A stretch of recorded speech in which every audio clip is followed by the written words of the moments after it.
Welcome to Jessica's Gluten-free Kitchen. I'm Jessica. Today we'll be making chocolate truffles, and they're vegan and gluten-free. I'm making them for my mom for Mother's Day, and I'll have some too, of course. They're great for any holiday or pretty much anything. They're a lot healthier because instead of using regular sugar, the sweetness flavor just comes from the dates that are in the recipe actually. This is a no-bake recipe, so it is also raw. I should have said that, so it's gluten-free, vegan, and raw. A little bit about myself. I'm very into nutrition. I'm actually studying for it. I found out I was celiac a few years ago, and that's when I started going gluten-free. And then I also ended up going dairy-free, and I also don't eat red meat. I do eat meat, just not red meat, and I eat gluten-free, dairy-free, and I eat some vegan things as well, so I'm for that as well. I used to be overweight and had a lot of problems, and ever since going gluten-free, a lot of it got fixed, and I lost weight, and I feel healthier.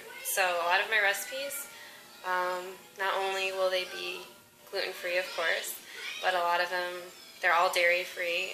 Some of them will be vegan. You're welcome to ask me to make special things. I'm going to try to make something new at least once a month, if not have something new every week.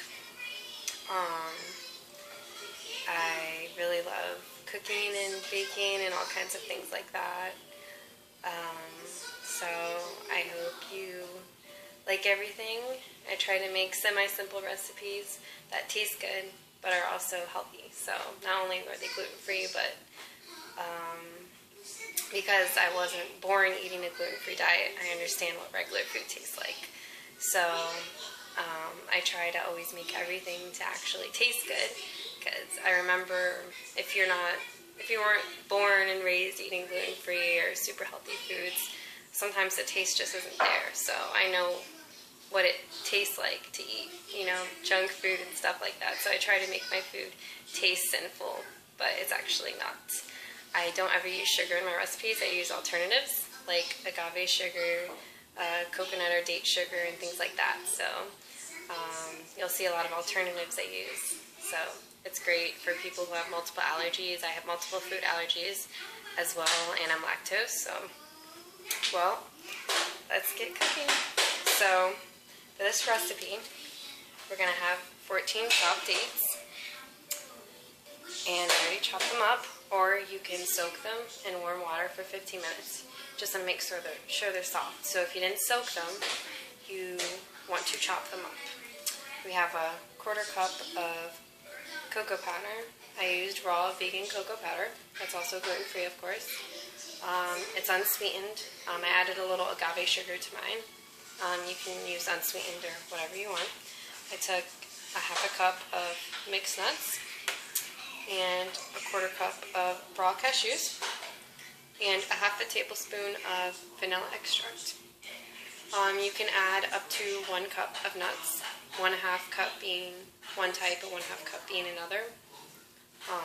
So the recipe is 14 dates, either chopped small or soaked in warm water 15 minutes at least, a 1/4 cup of cocoa powder, a 1/2 cup of nuts, another 1/2 cup of nuts, and 1/2 tablespoon of vanilla extract. So in order for it to be gluten-free, just make sure all the brands you're using are gluten-free. If you're vegan, make sure they're vegan. If you want it completely raw, make sure it's raw. So everything I'm using is raw and vegan and gluten-free. And what you want to do is you want to put the ingredients into a blender or food processor. You can put them in all at once. Let's put in the nuts.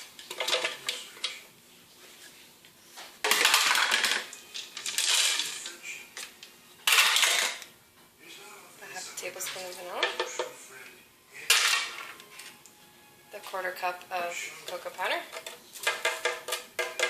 Sweetened with agave sugar, just a little bit. And 14 chopped dates. Now, normally my recipes are fairly low in sugar. I do have some that aren't so low. I wouldn't say this recipe is low in sugar because dates naturally have a good amount of sugar.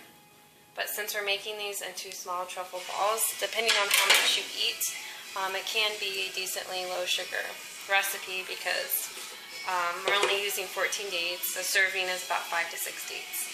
So it's fairly slightly more than 2 servings of dates, but it's definitely going to make more than 2 servings of chocolates. So it won't be too high in sugar, but it's not one of my low sugar recipes. But I do make a lot of recipes that are low in sugar, and I don't use Splenda or anything like that. I just I don't add sugars and stuff, and I use agave syrup in a lot of products because in a lot of things I make because they're lower glycemic, so they're healthier for people who maybe have diabetes or who hypoglycemic or borderline diabetes or who need to watch their sugar levels. So, and what you want to do is you want to either blend or food process it. It takes about 4 to 5 minutes, and in between you're just going to be scraping it. So let's blend it. Now in between, what you're going to do is you're just going to go along the sides and with a spoon, scrape it. You have to do this several times. It may look weird, especially if you've never made this sort of thing. But I promise you this is just a really simple recipe and it tastes really, really good. You're not even going to believe that these are all the ingredients it is when you taste it, and that it's actually kind of healthy for you. And it has decent protein because of the nuts we're using in it. So, but yeah, you just want to scrape the sides. What I love about this is that it's no bake, no cook. I mean, you couldn't ask for something simpler. It's not really too expensive because if you bake, you already have the ingredients around your house. And you're just using a little bit, and a little bit goes a long way.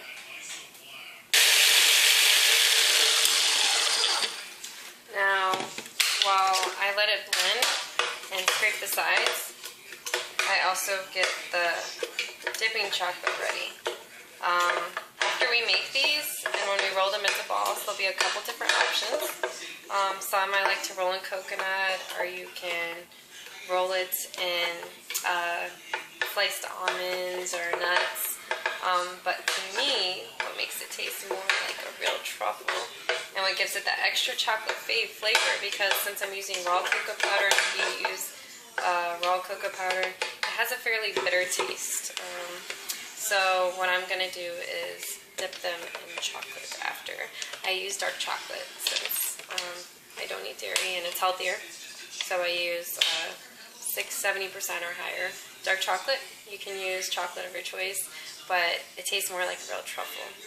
So to make melted chocolate, you can do it over a stove, or you can do it a simple way, which I'm doing it the simple way, through a microwave.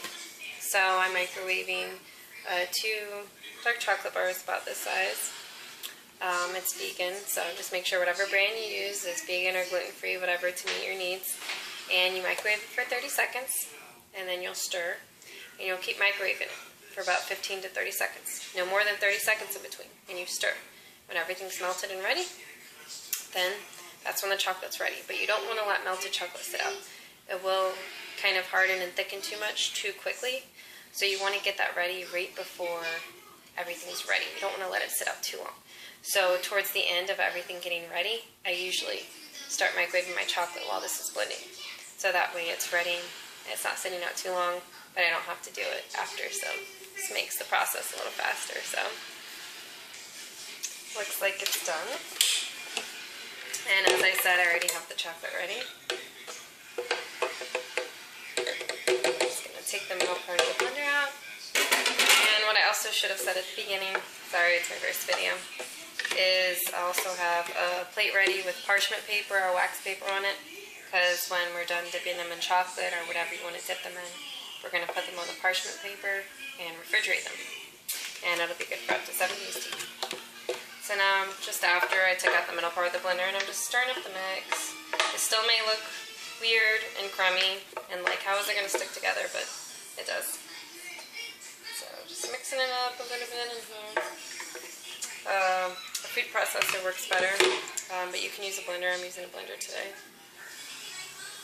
And you just want to take balls of it. You can make small ones or big ones, and you'll just roll it into a ball, and it just stays fairly easily into a ball. And you can do with some of them. I have some coconut here. Just roll them in coconut, and it sticks right on. Just like that. Gonna make another ball.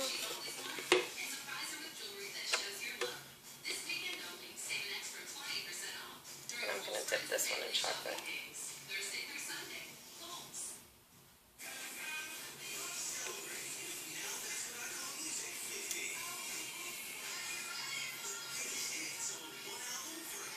You can also add chocolate chips or whatever to the mix as well if you like. You can add a little bit, gives it a little extra chocolate flavor. Sometimes I do that. You don't have to, but you can. And I'm going to dip the bowl in melted chocolate. Take it out. And then put it on the parchment paper. And you just do that and refrigerate for about 30 minutes usually. It's ready. I love making dipped chocolates, so you'll see me do a lot of that.